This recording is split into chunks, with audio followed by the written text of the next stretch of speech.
सभी साथियों को प्रदोष व्रत की बहुत बहुत शुभकामनाएं। प्रदोष व्रत भगवान शिव की विशेष कृपा प्राप्त करने के लिए रखा जाता है। यह व्रत शिव जी और माता पार्वती दोनों को अत्यंत प्रिय माना गया है। इस दिन सूर्यास्त के समय प्रदोष काल में की गई पूजा से शिव जी की कृपा तुरंत प्राप्त होती है। यह व्रत रखने से मन के तमाम दोष, दुख, कष्ट, ग्रह पीड़ा और पिछले जन्मों के पापों का नाश होता है। पति पत्नी के रिश्ते में मधुरता बढ़ती है और घर का वातावरण शांत होता है।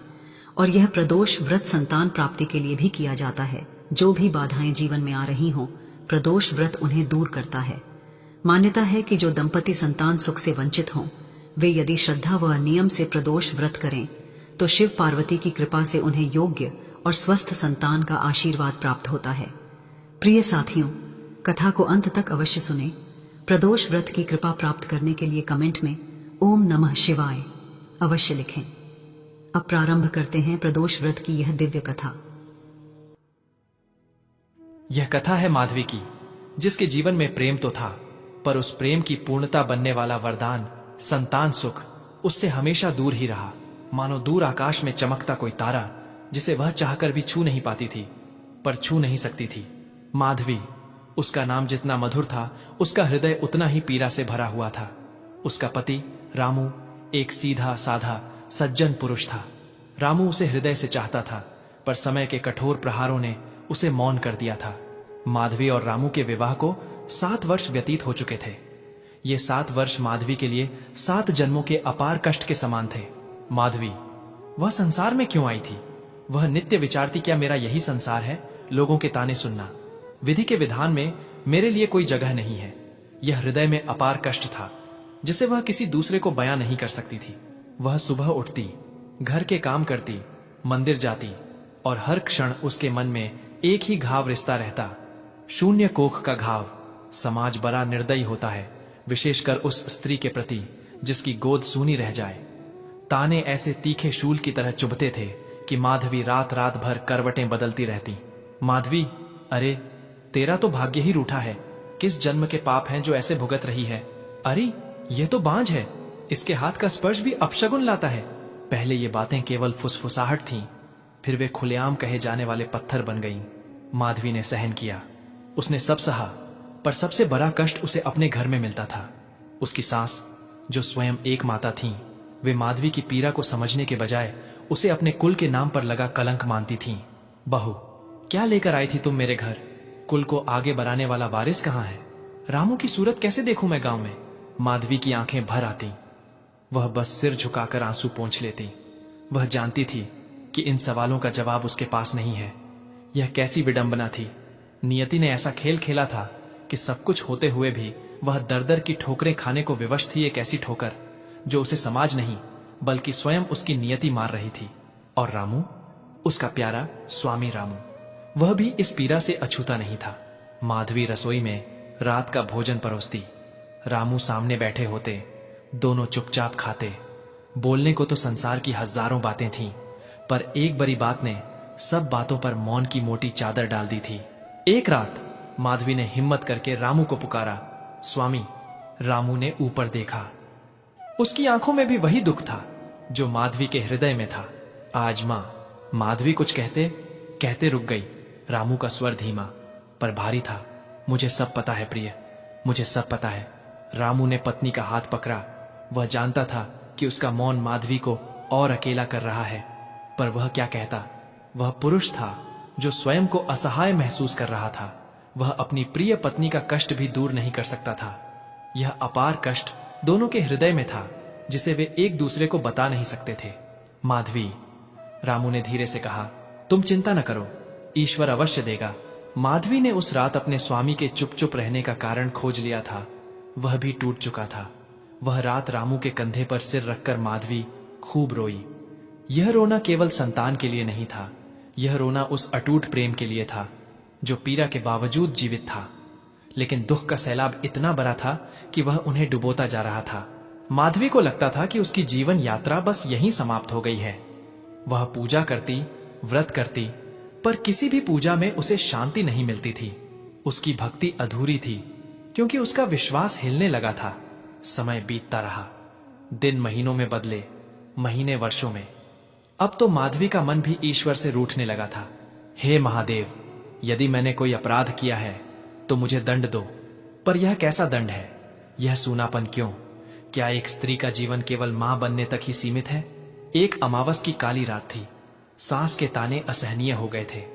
उन्होंने माधवी को सीधे सीधे बोल दिया था कि रामू का दूसरा विवाह होना चाहिए। यह बात सुनकर माधवी का हृदय हजारों टुकड़ों में बंट गया। वह भागी। कहां भागी उसे पता नहीं था। रात के अंधकार में वह अपने घर से दूर गांव के प्राचीन शिव मंदिर की ओर भागी। वह मंदिर की सीढ़ियों पर गिर पड़ी। उसका शरीर कांप रहा था, पर शरीर से ज्यादा उसका मन कांप रहा था। क्या मेरा स्वामी मुझे छोड़ देगा? क्या मेरे प्रेम की यही नियति थी? उसने मिट्टी में हाथ टिकाए और चिल्ला उठी, पर उसकी आवाज केवल उसके भीतर गूंजी। वह रो रही थी। यह रोना इतना असहनीय था कि मानो आत्मा शरीर से जुदा होना चाहती हो। वह धरती पर लेटी थी। उसकी आंखों से बहते आंसू मंदिर की धूल में मिल रहे थे। हे प्रभु, अब और नहीं सहा जाता। इस संसार में मुझे और ठोकरें नहीं खानी है। मुझे उठा लो या मुझे मेरी भक्ति का फल दो। माधवी बेहोशी की कगार पर पहुंच गई थी। उसका शरीर ठंडा पड़ रहा था। नियति के इस कठोर विधान से बचना किसी मनुष्य के लिए असंभव था, और आज वह इसे स्वीकार करने को तैयार थी। तभी बहुत धीमी पर गहरी आवाज उसके कानों में पड़ी। बेटी। यह आवाज इतनी शांत थी कि माधवी को लगा शायद यह उसके मन का भ्रम है। एक वृद्ध हाथ ने उसे सहारा देकर उठाया। धीरे धीरे माधवी ने आंखें खोलीं। उसके सामने एक तेजस्वी साधु खड़े थे। उनकी जटाएं उलझी थीं, माथे पर भस्म लगी थीं और उनकी आंखों में अटल शांति थी। साधु ने अत्यंत दया भाव से अपनी झुर्रीदार हथेली माधवी के सिर पर रखी। माधवी को पहली बार इतनी वर्षों में किसी के स्पर्श में इतनी शांत, इतनी गहरी दया महसूस हुई। यह दया केवल मानव की नहीं, यह जैसे ब्रह्मांड की करुणा थी। अश्रुपात क्यों कर रही है बेटी? इतना कष्ट क्यों सह रही है? साधु ने पूछा। माधवी फूट फूट कर रो पड़ी। उसने कहा, महाराज, मैं अभागिन हूं। मेरी गोद सूनी है। सब मुझसे घृणा करते हैं। मेरी भक्ति भी अधूरी लगती है। साधु मुस्कुराए। उनकी मुस्कान में एक चेतावनी थी, एक ज्ञान था। नहीं बेटी, तुम्हारी भक्ति अधूरी नहीं है। तुम्हारी तपस्या बहुत कठोर है, पर तुम भटक गई हो। तुम परिणाम चाहती हो, पर शिव की भक्ति परिणाम से परे है। तुमने बहुत तपस्या की, पर मार्ग भूल गई। साधु ने उसे सीधे देखा। तुम दर दर की ठोकरें खाकर थक गई हो, पर तुमने कभी शर्कर ना चाहा। शिव के द्वार को सच्चे मन से नहीं खटखटाया। महादेव को प्राप्त करने का मार्ग तपस्या नहीं, समर्पण है। माधवी ने विस्मय से साधु को देखा। साधु ने कहा, यह संसार माया है बेटी। तेरी नियति ने जो खेल खेला है उसे केवल महादेव ही पलट सकते हैं। तेरा स्वामी भी दुखी है, तेरी सास भी दुखी है। तुम सबका कष्ट तभी मिटेगा जब तुम शिव की शरण में जाओगी। उन्होंने एक गहरी सांस ली और फिर वह आदेश दिया जिसने माधवी के जीवन की दिशा बदलनी थी। बेटी, तुम्हारी पुकार महादेव अवश्य सुनेंगे। तुम प्रदोष का व्रत कर। यह महाव्रत है। हर त्रयोदशी को शिव पार्वती का मिलन होता है। उस प्रदोष काल में यदि तुम सच्चे मन से व्रत रखोगी, बिना अन्न जल, केवल शिव के ध्यान में लीन, तो तेरी गोद अवश्य भरेगी।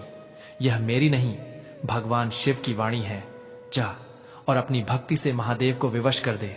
साधु ने माधवी को आशीर्वाद दिया और अंधेरे में विलीन हो गए। माधवी उठकर बैठी।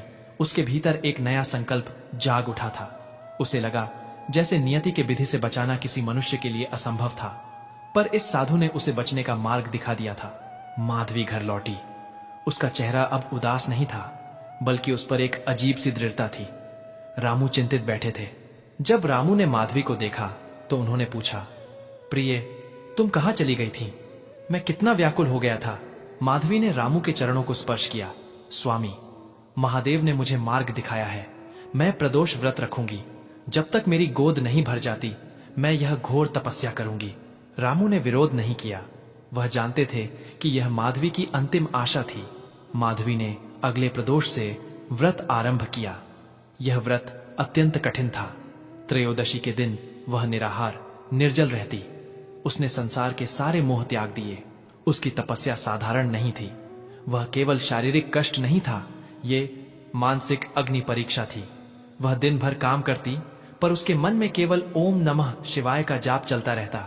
माधवी की भक्ति, उसका समर्पण, अब वह केवल कामना नहीं थी, वह महादेव के प्रति उसका अटूट प्रेम बन गया था। प्रदोष काल आता, वह शाम का समय, जब सूरज डूब रहा होता और अंधेरा संसार पर छाने लगता। माधवी मंदिर जाती, वह शिवलिंग के सामने बैठ जाती। वह उस समय प्रार्थना नहीं करती थी, वह विलाप करती थी। हे नीलकंठ, आप तो विष पीकर भी संसार को जीवन देते हैं, क्या आप मेरी छोटी सी इच्छा पूरी नहीं कर सकते? मैं यह कष्ट अब और नहीं सह सकती प्रभु, मेरी भक्ति को स्वीकार करो, मेरे स्वामी रामू के दुख को दूर करो। उसकी आंखें सूज जाती थीं, उसके होंठ सूख जाते थे, पर वह टस से मस नहीं होती थी। कष्ट, अपार कष्ट। जब वह व्रत से उठती तो उसका शरीर थरथराता था, उसकी सांस अब भी ताना मारती थी। व्रत करने से क्या होगा, भाग्य में जो लिखा है वही मिलेगा। पर अब माधवी को कोई फर्क नहीं पड़ता था। साधु की वाणी उसके कानों में गूंजती रहती थी, अपनी भक्ति से महादेव को विवश कर दे। माधवी की तपस्या की तीव्रता से वातावरण में भी परिवर्तन आने लगा। उसकी भक्ति इतनी शुद्ध थी, उसकी पीड़ा इतनी सच्ची थी कि वह सीधे कैलाश पर्वत तक पहुंचने लगी। महादेव और मां आदिशक्ति पार्वती उसकी पुकार सुन रहे थे। एक दिन जब माधवी अपनी तपस्या में लीन थी, उसकी आंखें बंद थीं, तब उसका ध्यान गहरा होता चला गया। उसके हृदय में अपार प्रेम और अपार कष्ट दोनों एक साथ थे। वह उस बिंदु पर पहुंच गई थी जहां मानव प्रयास समाप्त होते हैं और दैवीय हस्तक्षेप आरंभ होता है। उसकी भक्ति ने महादेव और मां आदिशक्ति को पृथ्वी पर आने के लिए बेबस कर दिया था। कई महीनों तक माधवी ने निष्ठा से प्रदोष व्रत किया।